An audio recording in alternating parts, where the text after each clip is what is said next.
Pessoal, quando nós percebemos que existe um risco de adentrarmos risco de falir e de cair desastradamente, isso muitas vezes vai estar ligado ao nosso padrão mental. E há suscetibilidades que podem tentar fazer uma conexão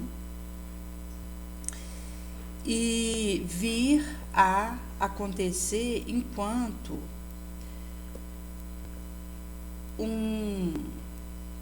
uma tentativa de nos desesperar, porque do momento em que nós caiamos numa vibração desesperadora, ela predispõe para quebrar de vez a nossa situação e então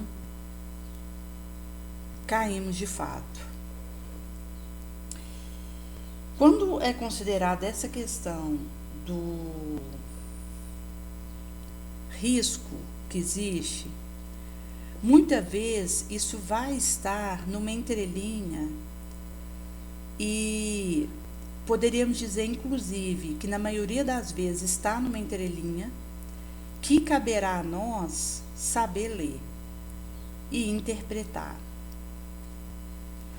Visto que as orientações de Jesus, elas acontecem na nossa direção, mas a leitura e a interpretação do que ele deseja que nós façamos, e até quando a gente fala de uma conduta prática, ela passa por algumas abstrações que nós precisamos ser capazes de fazer e rápido, para agir o quanto antes naquela direção.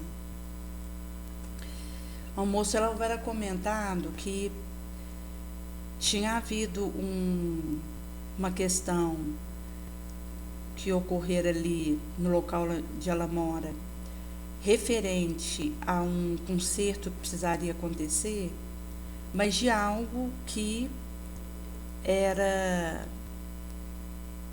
passível de voltar para o normal por conta própria e que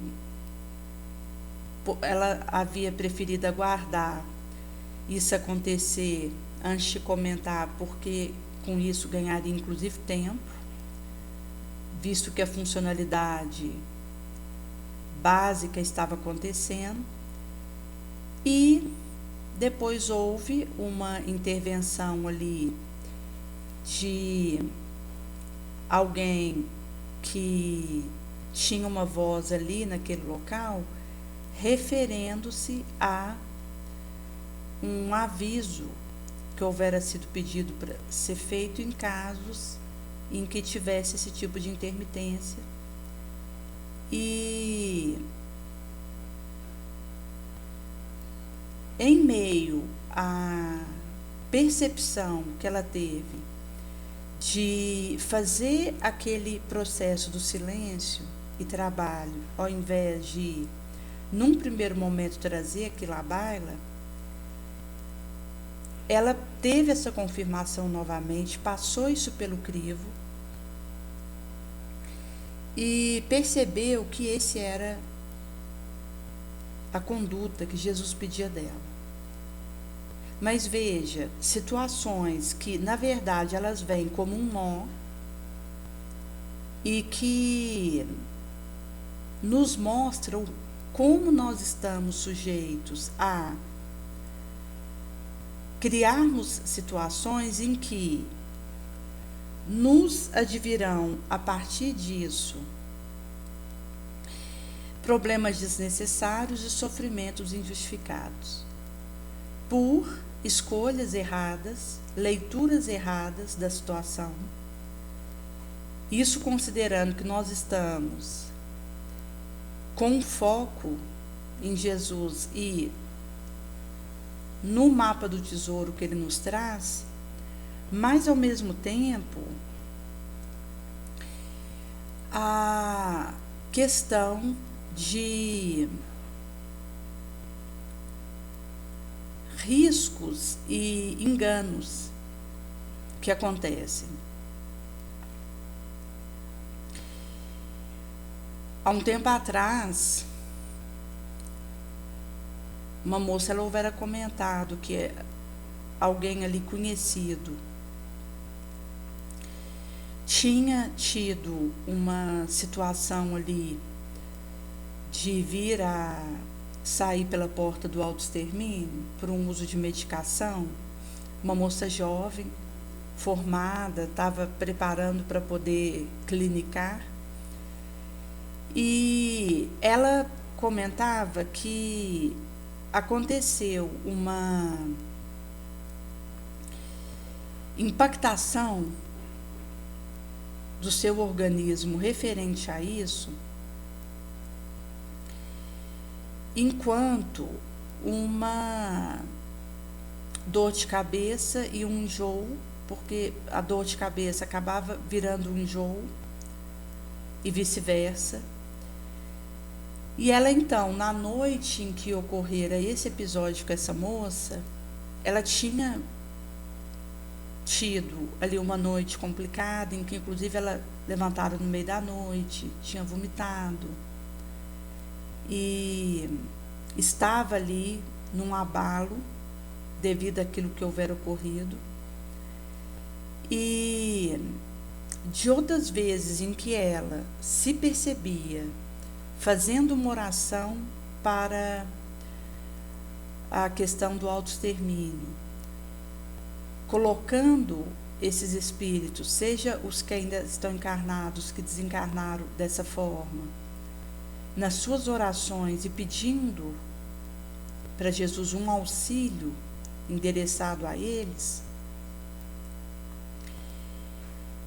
ela percebia que isso queria fazer uma associação com essa mesma dor de cabeça e essa situação da reverberação no estômago e vice-versa. E ela comentava que tinha a impressão que poderia ser um chamado que estava acontecendo na vida dela para atuar junto a esses espíritos necessitados de tanta oração, mas ao mesmo tempo um aviso que ela estava recebendo para que não se precipitasse e com isso viesse a destruir a vida de alguém. E essa é uma questão delicada porque nós estamos aqui nesse orbe em dramas e tramas diversas, onde, se formos considerar, por exemplo, uma trama do autoextermínio, sabemos que existe a participação de outros ali no alinhamento de alguém, seja no momento em que esse indivíduo possa perder a disciplina da sua atitude mental e cair no enfraquecimento de vigilância, seja no momento mesmo onde ele venha a arrumar uma corda para enrolar sobre si, em que há participação de obsessor. E que depois que acontece, ele vem a desencarnar, ele fica entregue a si mesmo e só consegue perceber aquilo associado unicamente a ele mesmo.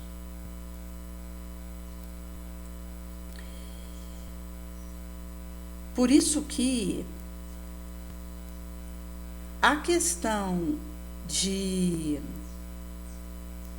construção do mérito é um aspecto delicado, porque dependendo da trama ou do drama em que eu estiver envolvida, a resposta para o meu pedido e a porta poder ser divisada por mim diante do meu labirinto tem a ver com a obra que eu promovo em nome do bem.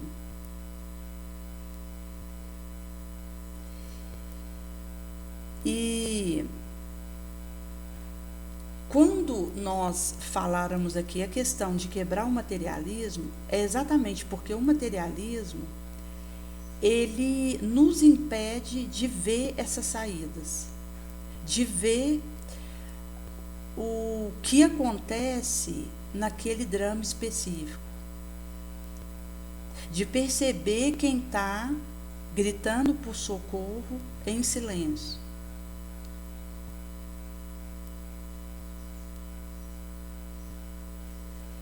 E quando nós acendemos o espírito sobre essa matéria e quebramos as construções desditosas que nós trazemos do egoísmo, do sensualismo, do orgulho, nós conseguimos uma abordagem de autoamor tal em que a autoestima ela vai estar construída, encimentada sob aspecto espiritual. Com o avanço da ciência, da tecnologia, será possível daqui a um tempo tomar uma pílula anti-envelhecimento e eu poder parar o meu envelhecimento num aspecto, no momento da minha vida em que eu tenho uma aparência que melhor me agrade. E, inclusive, existe uma previsão de uma sobrevida aí de em torno de 200 anos daqui a um tempo, com essa pílula de anti-envelhecimento, que seria uma cápsula por dia, que vai atuar ali, uma das frentes dela é na telomerase, que participa aí de processos onde ali na célula isso vai sendo desgastado enquanto telômero, que é a fechadura sobre a qual atua a chave da telomerase, que é uma enzima, e que essa ação anti-envelhecimento, ao encontrar essa região, evitaria que ela fosse diminuindo e assim que o envelhecimento fosse acontecendo. Mas por que a descoberta de um anti-envelhecimento não veio antes, não está à disposição de nós agora? Isso tem a ver com o nosso estágio materialista. Porque para que a humanidade tenha acesso a determinados benefícios, como o anti-envelhecimento, ela precisa ter conseguido construir a sua autoestima sobre aspecto espiritual. Porque existe uma diferença entre o indivíduo morrer e desencarnar. A morte, naturalmente, é o momento que o organismo físico ele para de funcionar, e aí é dado o procedimento nesse instante, que poderá ser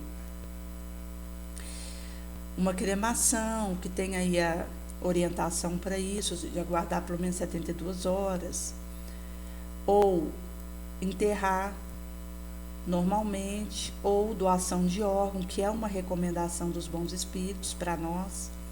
Quando há morte encefálica e do tronco encefálico, é possível aproveitar os órgãos. Sabemos que também é possível doar órgão de vivo para vivo, mas no caso do morto, quando é morte do encéfalo do tronco cefálico, é possível aí essa doação maior. E é orientado que nós façamos.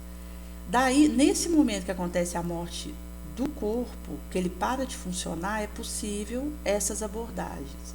Mas desencarnar, de fato, é quando o espírito ele acende, ele desliga dessa matéria, do que ficou aqui, em termo daquilo que é desse orbe, enquanto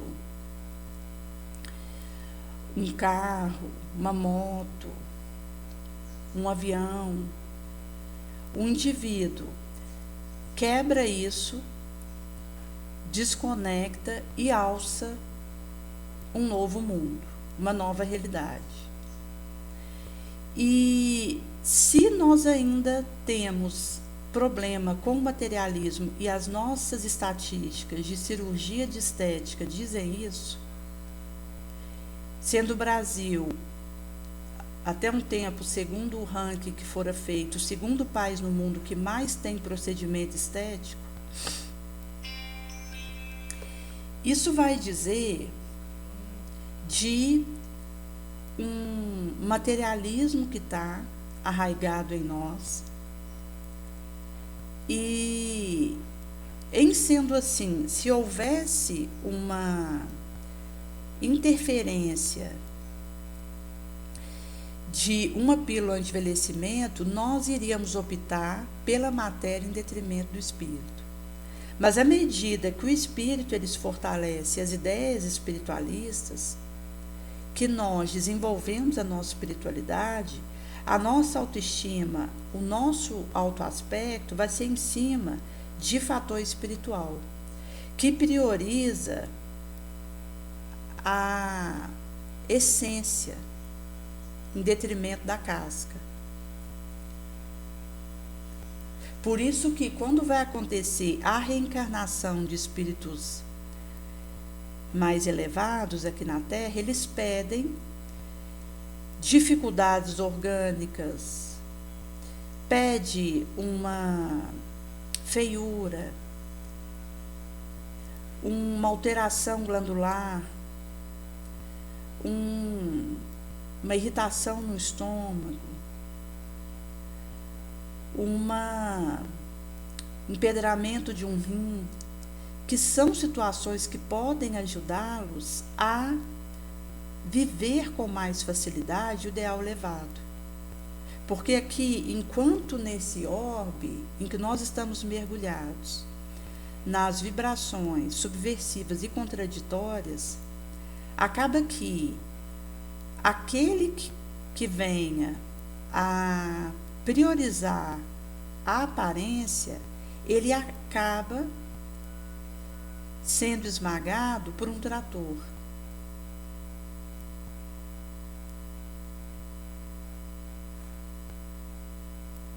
Tivemos aqui uma interferência, desculpa, gente, referente a uma ligação, coloquei aqui no silencioso.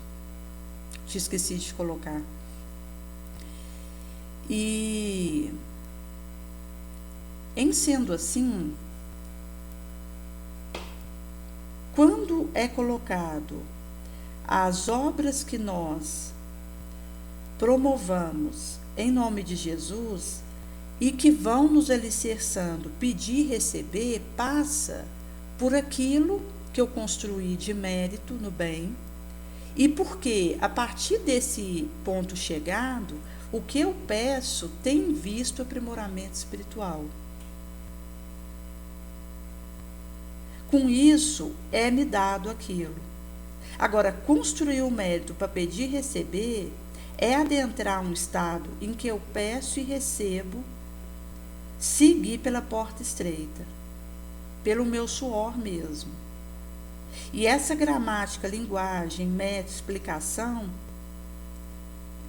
para a cura do corpo mais segura, será mais fácil de compreender no amar o outro como Jesus nos ama. E aqui, para falarmos só do corpo, que é a expressão menos importante, porque o espírito pode estar sadio e o corpo comprometido. Da mesma forma, o corpo pode estar sadio e o espírito enfermo. Por isso que nós somos chamados a um sim, sim, não, não. Porque se eu tenho uma disciplina da minha atitude mental, se ela é honesta, os bons espíritos vão perceber em mim alguém que serve fielmente e no qual eles podem encontrar um auxílio para o serviço a ser feito.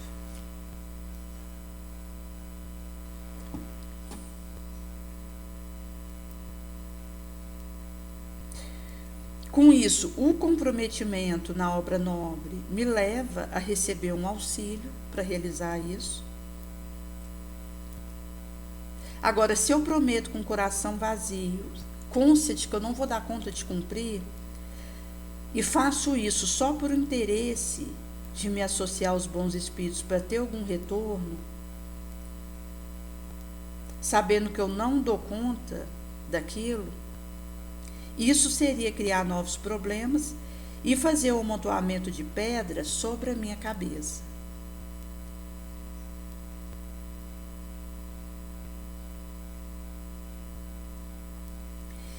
E nesse aspecto, o estado mental da tranquilidade, da lucidez é base.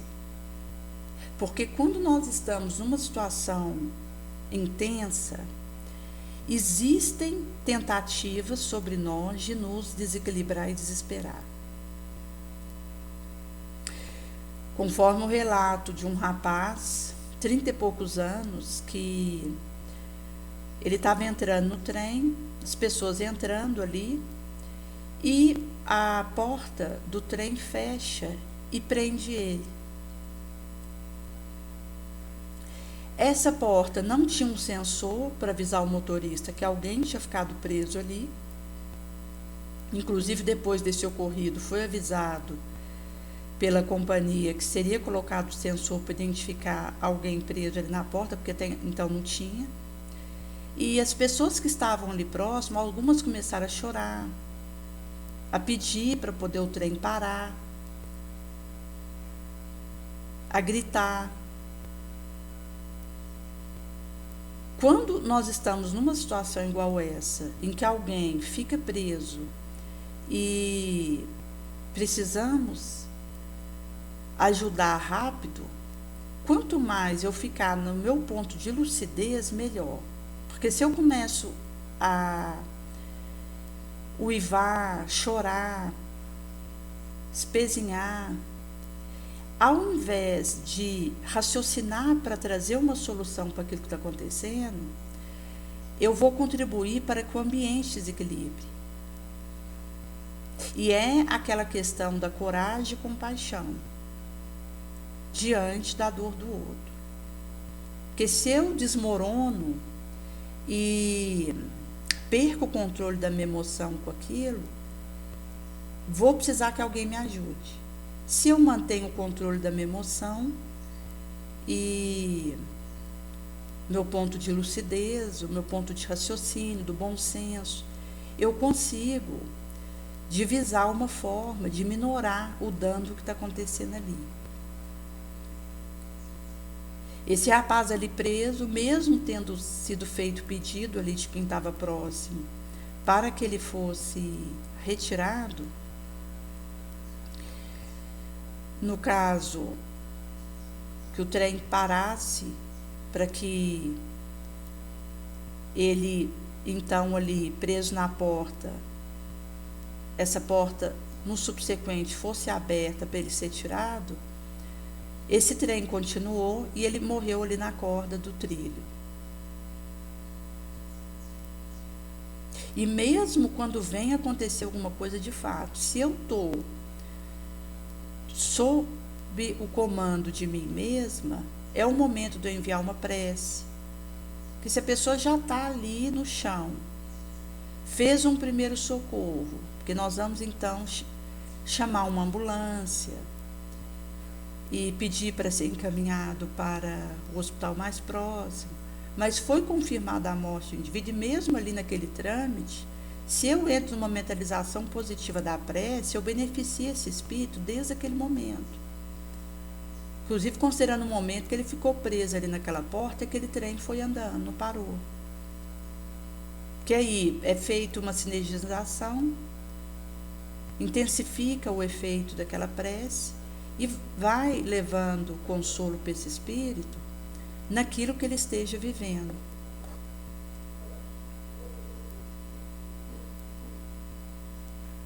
Porque senão nós acabamos nos desequilibrando por tudo e por nada. E aí a gente perde o fio da meada do auxílio efetivo.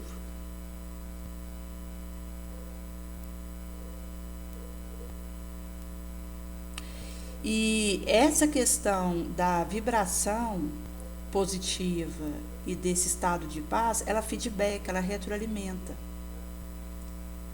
Então a gente consegue lembrar da prece. Naturalmente, que dependendo daquilo que eu estiver no meio participando, eu tenho que agir numa rapidez que não dá para eu começar a rezar naquele momento propriamente dito, porque eu vou agir na direção de solucionar aquilo, porque eu preciso ser rápida. Mas a minha intenção positiva, benéfica, já é uma prece, é uma mentalização. Minha ação é uma mentalização positiva em ação. E aí, os bons espíritos se unem a nós para nos ajudar naquilo que precisa ser feito.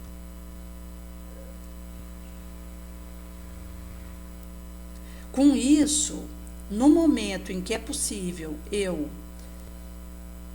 fazer uma oração propriamente dito, porque nós já estávamos nessa mentalização em ação benéfica, mas no momento em que é possível fazer uma oração propriamente dita, aí nós vamos lembrar da prece, porque nós estamos conectados com o propósito essencial do momento. Quebramos a forma, adentramos a essência. Porque a prece, ela não é tanto algo decorado, mas uma atitude mental em dada direção. O mais importante da prece é como eu conduzo, para onde eu conduzo a minha atitude mental.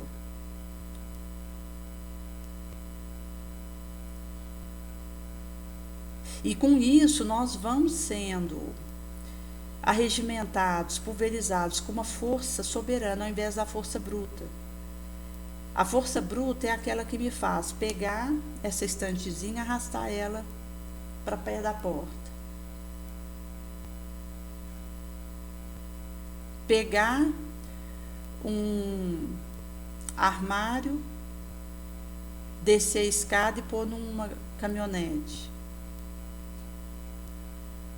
Ligar uma esteira e fazer um exercício numa velocidade maior. Ou mesmo considerando que a gente pode fazer na velocidade básica, que eu costumo fazer, dos 5 minutos em torno disso, de exercício diário que eu faço na esteira, é na velocidade básica. Mas às vezes a pessoa pode ligar numa velocidade um pouco maior e por aí vai, de acordo com a orientação que é dada a ela. Se for uma velocidade muito alta, precisa de um acompanhamento, que é perigoso. E em sendo assim, se considerarmos inclusive essa questão do exercício físico, tem alguns requisitos de checagem do coração antes da gente fazer, enfim. Mas quando você se coloca ali para fazer aquela corrida ali, é uma força bruta que está se movimentando, considerando o esforço que eu preciso fazer para que aquele exercício aconteça. Mas a força soberana, ela é moral. A força soberana é aquela que me ajuda a ter domínio sobre mim mesma. É quando o meu espírito se domina. É a força soberana que me dá a condição de, pela fé, assimilar resignação, resiliência, esperança, equilíbrio, no meio de uma contingência aparentemente avassaladora. Porque se nós considerarmos uma situação igual desse rapaz preso na porta desse trem, é um acontecimento per si desesperador. Para quem está próximo, a sensação é de uma desarmonia invadir e de precisar ajudar e ali perceber que não está sendo ouvido, que não está adiantando aquilo que está tentando fazer. com isso alguém próximo pode passar mal. Alguém do lado pode ter uma crise convulsiva e aí precisamos ajudar também.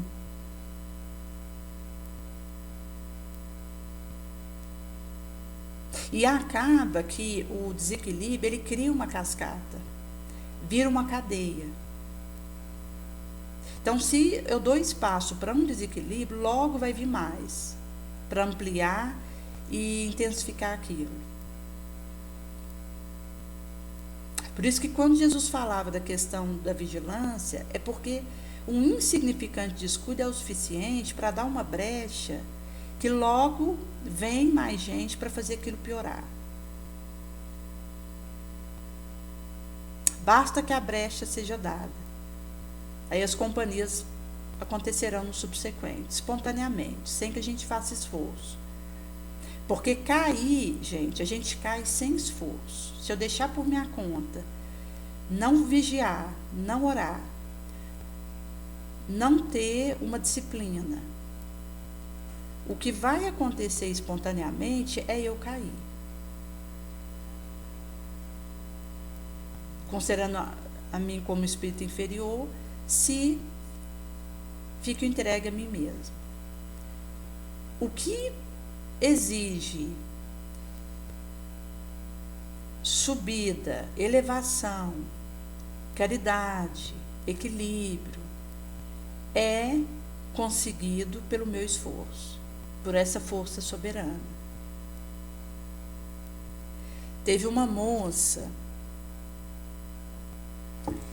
que ela teve um acidente em que ela foi para o hospital, ela teve os ossos quebrados. Houve aí uma amplitude de alcance aí dessas quebras desses ossos, porque foi um acidente grave.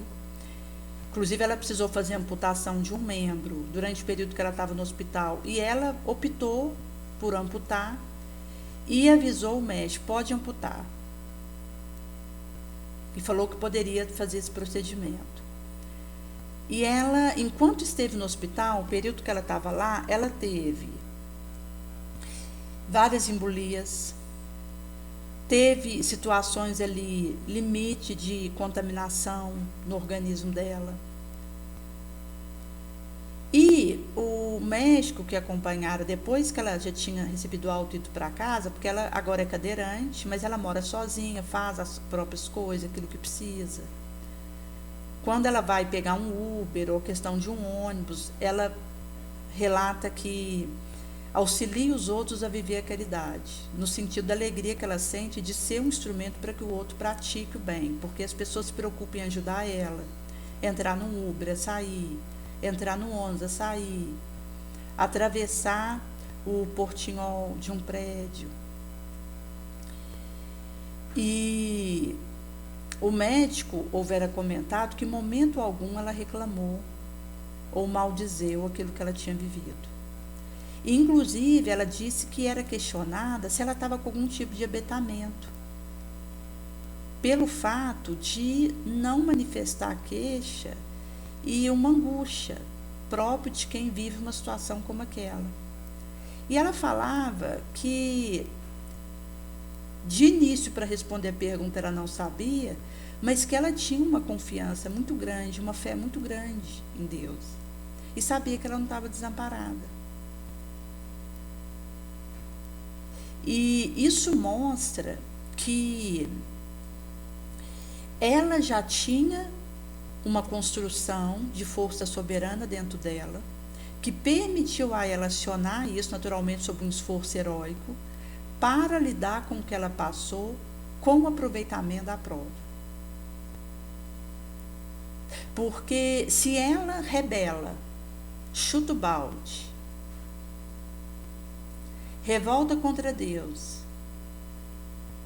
desenvolve uma falta de perdão pela situação que aconteceu, mesmo se a gente considerar que alguém pode ter sido envolvido nesse acidente, que é um dado que nós não temos. Quando ela falou o testemunho, ela não chegou a comentar desse aspecto específico. Ela falou só da parte mesmo que ela viveu no hospital e daquilo que se amealhou de experiência para ela. Mas se considerando que um terceiro pode ter tido uma participação. E aí vai virando aquela bola de neve do rancor, do ressentimento e da desistência. Aí o que ia acontecer? Passou o período, ela melhorou. Quando ela olhar para trás e ver o que ela viveu, ela vai lamentar por não ter aproveitado. Porque quando a gente revolta contra aquilo que nós estamos vendo, a gente deixa de aproveitar o benefício que aquilo nos traz. E aí nós vamos lamentar isso, amargurosamente lá na frente. Mas se a gente sabe aproveitar, o que vai acontecer com essa questão da resiliência, da humildade? Vai acontecer que nós vamos tirar o máximo de proveito daquilo para o nosso espírito imortal. E quando chegar lá na frente, a gente vai ver que aquilo foi fundamental para nós pelos conhecimentos que isso nos trouxe para a partir daquele ponto que nós precisaríamos viver.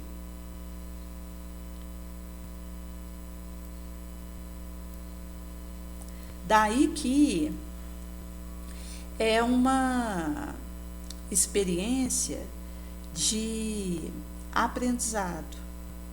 Como aconteceu recentemente aqui na cidade, uma menina de 4 anos, ela foi atravessar uma rua, ela passou na frente do carro. E o sinal estava aberto para o veículo passar, o pedestre tinha que esperar, mas ela foi na frente, naturalmente, sob alguma circunstância que ela estava vivendo.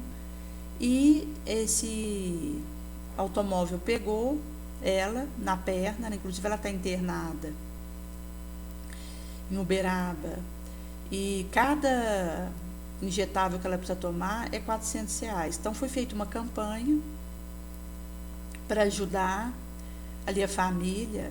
Parece que a mãe é cabeleireira, a avó também, a pagar os injetáveis dessa menina, e ela está com risco de perder essa perna, precisa amputar. E deu uma bactéria da proliferação ali, considerando que para cada quilo do nosso corpo nós temos 1 trilhão de micro-organismos. Então a gente, em torno de, para uma pessoa de 80 quilos, a gente pode considerar 80 trilhões de micro-organismos, só que nós temos em torno de 30 trilhões de células. Então a gente tem mais micro-organismos que célula. Nós temos mais bactéria que célula, na proporção de 1 para 1,3. Então, para 30 trilhões de células, nós temos 39 trilhões de bactérias. Mas se considerar vírus, que tem mais ou menos essa mesma quantidade, igual a bactérias, se considerar fungo, protozoário, então a gente tem uma proporção aí de para 30 trilhões de células, se considerar todos os micro-organismos que estão no nosso corpo, em torno de 80 trilhões para um indivíduo que pesa 80 quilos. Então, o risco de, numa infecção como essa, numa situação que essa menina está vivendo, de ter uma contaminação, uma proliferação bacteriana indevida, é grande, e aconteceu. Daí, se a gente pensar, essa menina com esse motorista ali, mesmo que ele não tenha tido a intenção de passar sobre a perna dessa menina, que a gente sabe que não teve, foi uma fatalidade. Ela atravessou na frente do carro, ele não deu tempo de frear e ela foi atropelada. Mas mesmo assim, pede perdão de ambas as partes. Pede valorização da insância, resiliência, resignação, para aproveitar esse momento para que o espírito se fortaleça, que é essa força soberana.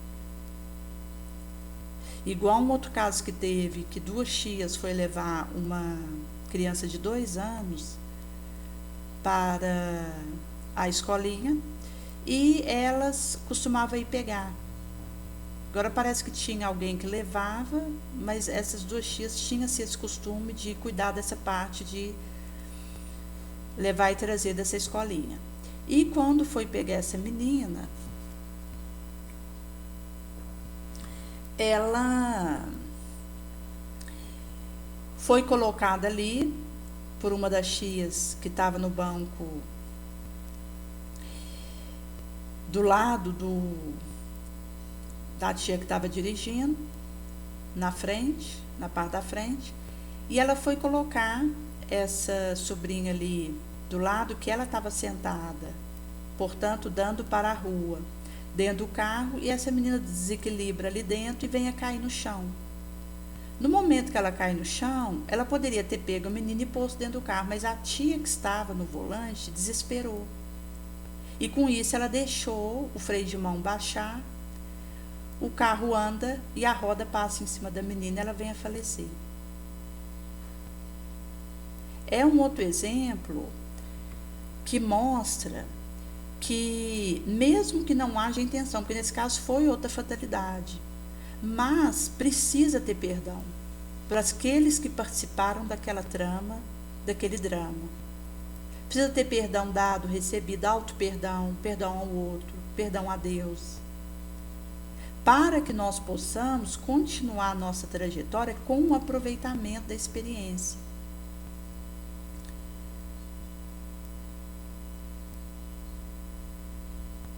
Visto que a vivência nobre e o desejo de desenvolver recursos espirituais naquilo que vivemos faz a gente encarar de um outro prisma aquilo que nos acontece, por mais difícil que possa parecer.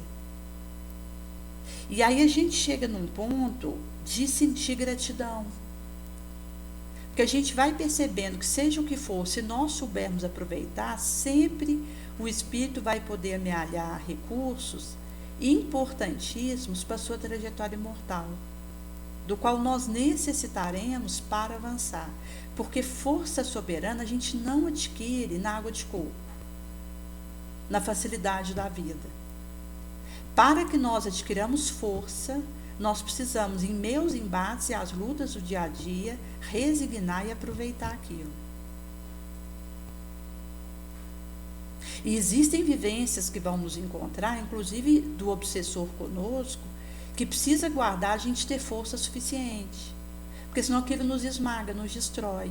Então, desenvolver força soberana, força moral, é importantíssimo até para que nós possamos dar continuidade ao acolhimento das experiências que cheguem até nós, dando conta daquilo. Porque se eu não aproveito o que me acontece para desenvolver força moral, eu não vou dar conta de ter reencontros que eu preciso com o obsessor, de viver situações que eu preciso ser recolocada em algo que eu causei antes, para que eu corrija aquilo.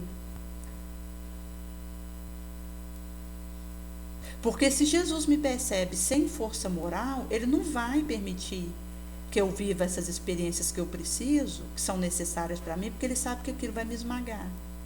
Mas se eu aproveito aquilo que me acontece para desenvolver força moral, aquilo que precisar me alcançar para que eu resolva, me alcance. E eu consigo, então, nessa mesma disciplina da atitude mental, da resignação, desenvolver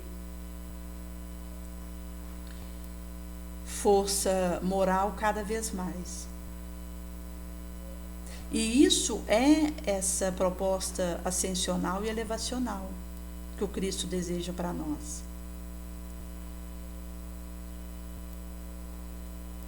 Em sendo assim, diz de preparo também que nós vamos recebendo para que consigamos, com essa atitude mental, retirar poder e cura do Cristo. Existe um dado de que uma mãe, quando ela está grávida de uma menina, se ela já tem uma filha menina, criança, essa menina criança não vem no colo dela se for do mesmo sexo que ela, o bebê que ela espera. A mesma coisa para o menino. Só vem o filho mais velho para o colo da mãe grávida se o filho que está sendo gerado for do sexo oposto. Se for do mesmo sexo, não vem. E isso traz a questão de como que a questão dos impositivos genéticos podem funcionar e que nós precisamos fazer isso ser enfraquecido e quebrado, no sentido de fortalecer a espiritualidade. Porque num corpo de carne, nós não temos noção da obnubilação e do risco da opressão que é a matéria. Mas nós precisamos dela para avançar. Por isso, vigilância e oração, e em meio ao caminho que nós estivermos fazendo, quebrarmos voluntariamente nosso egoísmo, nosso orgulho, nosso sensualismo.